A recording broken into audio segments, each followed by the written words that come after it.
No, wala kami responsibility doon sa ambiguous motion na yun. Kung ano man ang effect nun, sila ipa-explain natin. But this has been a very disappointing night for the Senate. So sir, how would you describe the line po sa decision ito?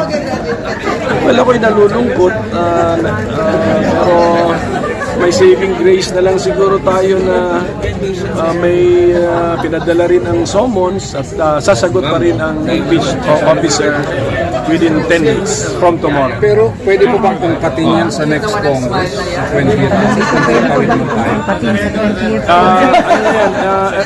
I-address na natin yung tanong sa 20th Congress. Basta sa point of view ng 19th, given the wording na motion na in-approve nila, mukhang sa point of view ng 19th Congress Senate na pwedeng ipasa sa 20th Congress Senate. Pero kung tatanggapin ng 20th Congress Senate, sila ang sasagot. Yan, hindi pa contradicting yan kasi sinabi na niya ng mga kasama niyo. Hindi yan binding doon sa 20th Congress, either House or Hindi ba contradicting din sa sinabi niyang dinismiss na nila? Tapos, interpretation nila, ipapasa nila. Pero sir, yung return to sender, hindi ba, katumbas ng pinaikutan lang yung dismissal? Alam mo, walang concept ng return to sender sa mga legal proceedings. Sa postal office meron, pero sa legal proceedings sa korte, walang ganun. Kaya nga, inulit ko kanina, bakit ba namin pinipilit na dismissal, remand, return, or any other synonym na nagbibigay ng mental picture na meron kami sinasauli or binibitawan ng Senado ang impeachment case. That is the problem. Pero gustong-gusto nila eh. So sila na magpaliwanag yan sa taong bayan. So yung dalawang objectives kasi nung return to sender na ito is achievable kahit hindi i-return. Correct. Yes, sabi ko nga, correct. Advisory lang yan. To answer. at this point po ma'am, pwede pang i-salvage or i-save yung complaint against the Vice President?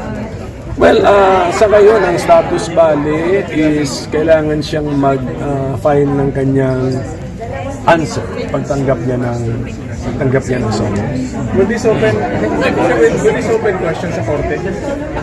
That's kaya nga sabi ko, why are we adopting a motion na may ambiguous language? Alam mo niyo na, pag may ambiguous language, you're inviting a court case. Diba? Ninonote ko po yung amendment sa motion na ginawa ni Senator Judge De La Rosa at nag-object pa rin po ako sa motion na yan. Pero una po, dun sa point ni Senator Judge De La Rosa na a motion to dismiss is inherent in the powers of every judicial or quasi-judicial body. Hindi po ito totoo. Sa katunayan, maraming rules of procedure actually sinasabi na ang motion to dismiss ay prohibited pleading.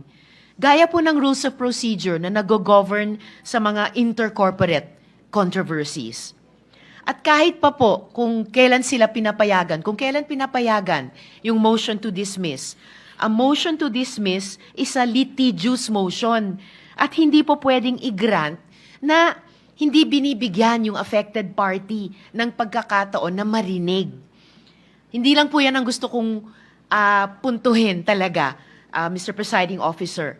The one-year bar rule has already been clarified in the case of Gutierrez versus House of Representatives Committee on Justice, GR number 193459, February 15, 2011, gaya ng kinote din ni Senator Judge Poe. The court explained that multiple impeachment complaints can be filed basta't iisang referral lamang sa Committee on Justice ang ginawa.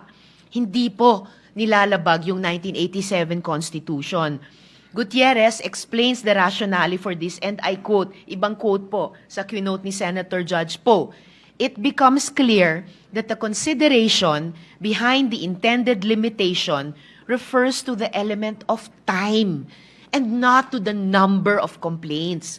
The impeachable officer should defend himself in only one impeachment proceeding so that he will not be precluded from performing his official functions and duties. Similarly, Congress should run only one impeachment proceeding so as not to leave it with little time to attend to its main work of lawmaking. The doctrine laid down in Francisco that initiation means filing and referral remains congruent to the rationale of the constitutional provision. At sa ating sirkumstansya, Mr. Presiding Officer, iisa lang ang impeachment case na kasalukuyang dinidinig. At precisely, arguments for or against should not be debated by us alone. Kaya nga po't inuulit ko yung posisyon ko na respetuhin natin ang due process at bigyan yung parties ng oportunidad, madinig, at oras, panahon, isumite yung comments sa isyung ito. It's really about the majority vote. No? But if you ask me, maganda sana na pag-usapan yan during the trial proper kasi yun transparent at fair sa lahat. Hindi naman ibig sabihin kung pinakinggan nito sa trial proper, matutuloy siya. Pwede rin siya ma-dismiss. Pero at least doon na natin na pag-usapan. And yun yung proper procedure. Mag-convene na, magkaroon ng trial at ilalabas. Ako naniniwala ilalabas rin ng defense yan. So sana doon na pag-usapan. Are you disappointed? Sabi niya, sir, premature. Well, ako kasi I am following precedents eh. Kung ano nangyari kay yung mga dating impeachment, dapat sinundan natin yun, in my opinion, dahil klaro kung ano yung mga next steps. Hindi tayo na wawala sa direksyon. With this new intervention, in my opinion, dahil bago siya, parang uncharted territory na. Hindi natin alam kung ano yung mga susunod na steps. In fact, hindi natin nakausap yung House of Representatives, so hindi rin natin alam kung ano yung kanilang magiging reaction. So are you worried, sir? I am probably concerned because without any precedents, then we don't know what's going to happen. So let's see. What is the pleasure of Senator Judge Binay? Just one clarificatory question, Mr. Yes, Your Presiding Honor. Justice. Ano ho ang mangyayari doon sa complaint kung hindi tanggapin ng House yung pagsoli natin? Hindi po natin, ulitin ko po, hindi po sinosoli yung complaint in the strictest sense of the word dahil nga po, pagkatapos natin pagbotohan to, ano man na mangyari, mag-i-issue po tayo ng summons para pasagutin. Ang pagkakaunawa ko sa layuning ito na kinaklarify na ngayon ay para utusan ng Kamara na magsumite ng paliwanag at compliance sa mga katanungan na ipinukol kanina ng ilang senator judges. Hindi po ito dismissal. Let Mr. us Presiding disabuse the minds not only of the public but of the senator judges too that this is tantamount to a dismissal in any shape, size, or form. It is not. And that is not the understanding of the presiding officer as well. Pero, Mr. Presiding Justice, di ba ang Tagalog po ng return ay isole? Intayin po natin i-clarify. Pero pinapaliwanag ko nga po, ang pagkakaunawa ko at sinagot ng MUVAN ay hindi yan dismissal.